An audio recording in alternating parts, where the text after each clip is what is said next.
Working from home sounds like freedom. And honestly, it is. But not a lot of people talk about how quiet it can get. No office noise, no time in or time out, no teammates beside you can banter with. It's just you and your screen. And when you're working with clients from different parts of the world, minsan, hindi aligned yung holidays nyo. Minsan naman, you follow their holidays. So pag US client, if they have their Thanksgiving, dito sa Pinas wala tayo nun. If we have our Valor Day or Araw ng Kagitingan, holidays yung pamilya natin, pero tayo nagwo-work. You see people slowing down while you're still catching up on work. You see your family taking holidays, taking vacation, pero ikaw nasa work. May deadlines na hinahabol, may meetings na dapat mag-show up. Pero don't get me wrong, I know I'm lucky because not everyone gets a client who respects their time, their rest, or their life outside work. So I try to remind myself to stay grateful even on the quiet days. Kaya if you have a client right now, kahit hindi aligned yung holidays nyo,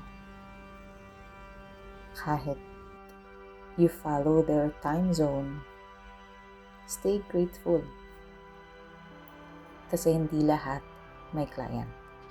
Ang iba, naghahanap pa. Ang iba, nag-end na yung contract. But this week feels a little different because it's Holy Week here in the Philippines. And you can really feel it. Ang init ng araw. Everything slows down. The streets are quieter. Parang the whole country is just pausing. Some people start observing on Good Friday, but here we begin as early as Monday, Thursday. And growing up in a Catholic community, in a Catholic family, this isn't just a long weekend. It's a tradition. One of the things we do is visit the iglesia, visiting different churches, usually 7 churches, and taking time to pray in each one. Some people fast, some people choose silence, and some spend more time in prayer. It looks different for everyone, but at the core of it, it's about remembering. For me, Holy Week is a pause from the noise, from the pressure, from always trying to keep up. It's a reminder that I don't have to carry everything on my own, that someone already did. Jesus lived and died for me.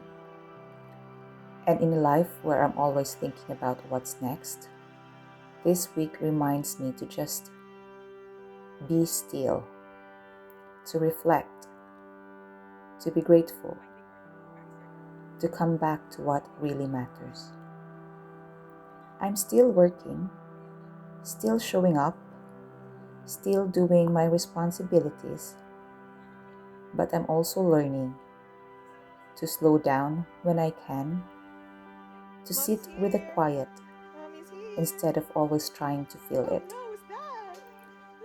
Maybe that's what this week is really for. Not to do more, but to feel more, and to remember that we're allowed to pause.